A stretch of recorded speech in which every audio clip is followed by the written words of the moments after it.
Outrossim, ouvistes que foi dito aos antigos: não perjurarás, mas cumprirás os teus juramentos ao Senhor. Jesus faz referências aos juramentos que se faziam na época do Antigo Testamento. Eu, porém, vos digo que de maneira nenhuma jureis, nem pelo céu, porque é o trono de Deus. Eu, porém, vos digo que de maneira nenhuma jureis, nem pelo céu, porque é o trono de Deus. De Deus.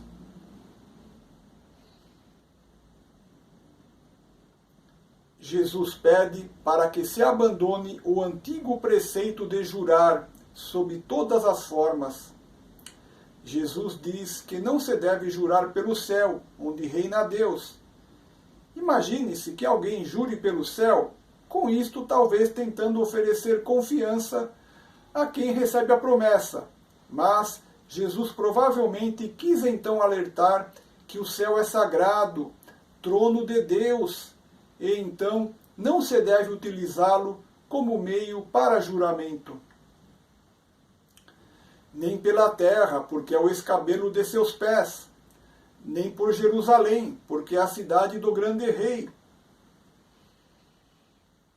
Jesus também orienta a que não se faça juramento pela terra, provavelmente querendo alertar de sua importância ao servir de base para nossos pés e, por extensão,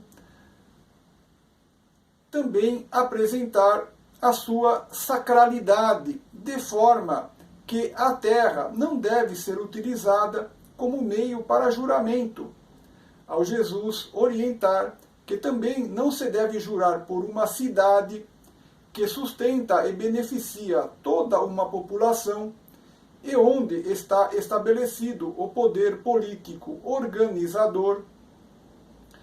Jesus provavelmente está querendo alertar que se deve oferecer respeito à organização estabelecida pelos homens, de forma que uma cidade não deve ser utilizada como meio para juramento. Nem jurarás pela tua cabeça, porque não podes tornar um cabelo branco ou preto. Jesus diz que também ninguém deve jurar por si mesmo, e a compreensão do motivo apresentado por Jesus pode ter dois significados. O primeiro seria de que, ao jurar por alguma coisa, fica implícita a ideia de que se tem poder sobre aquela coisa de alguma forma, de maneira que, se o juramento não for cumprido, se poderia pagar o preço atuando-se naquela coisa sobre a qual se tem poder. E então Jesus talvez esteja alertando que ninguém tem poderes sobre o próprio corpo físico, do qual o ser humano pensa erroneamente que ele mesmo é o dono, quando na verdade o corpo pertence a Deus. Se for este o significado das palavras de Jesus, Jesus esclarece que ninguém detém poderes sobre o seu próprio corpo físico e, por extensão, não pode jurar sobre aquilo no qual não tem poderes. Um outro significado possível é de que nosso corpo é um templo sagrado, corpo este que pertence a Deus, e que não se deve utilizar este templo sagrado como garantia de juramento. Seja, porém, o vosso falar sim, sim, não, não, porque o que passa disto é procedente do mal. Jesus nos orienta a sermos simples e verdadeiros. Se formos perfeitos como Jesus nos orienta nos evangelhos, teremos naturalmente caráter e fibra moral, isto inclusive nada sendo algo fora do comum, mas a manifestação de nossa perfeição, tal qual como Deus nos fez no princípio. Assim, por que haveria motivo para alguém jurar? Sendo perfeitos, o que tivermos de fazer, faremos, e o que não tivermos de fazer, não faremos. Cabe aqui uma reflexão sobre os juramentos, a fim de entendermos suas causas e consequências.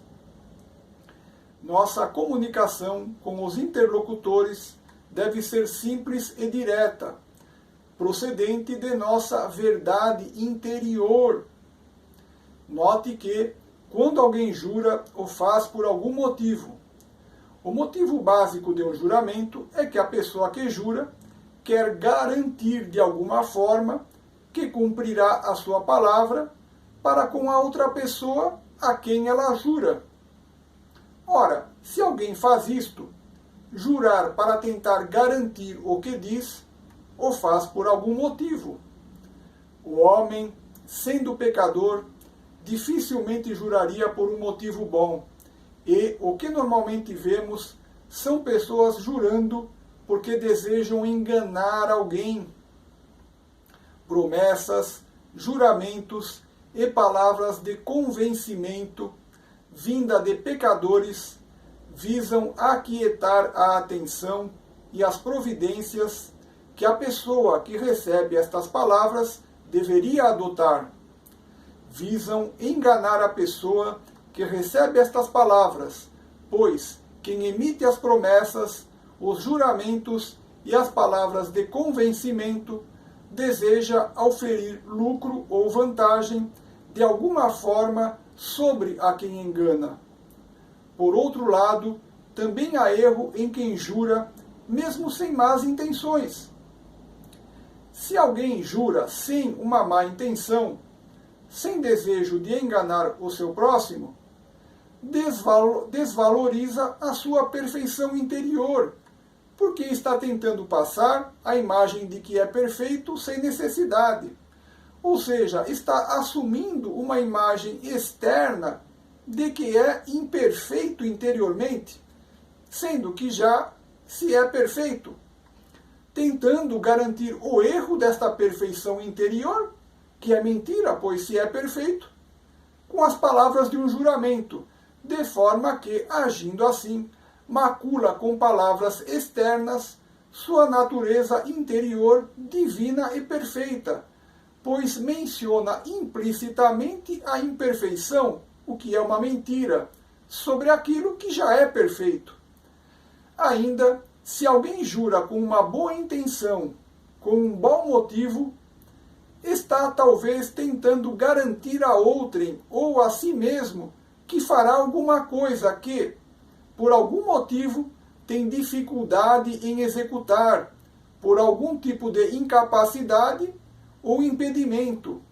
E, ao tentar executar o que talvez não possa, corre o risco de não conseguir e, portanto, não cumprir o seu juramento a quem prometeu, seja a outrem, seja a si mesmo, de modo que jurar para tentar garantir o que não se tem certeza do resultado demonstra imaturidade ou cálculo lógico errôneo, de forma que o correto seria a pessoa dizer a outrem ou a si mesma apenas que fará o melhor que puder, mas que não pode garantir o resultado esperado. Assim, podemos deduzir desta reflexão que não existe motivo razoável para alguém proferir um juramento. No versículo, Jesus conclui dizendo que qualquer palavra que ultrapasse a simplicidade da verdade, como um juramento, tem origem do maligno.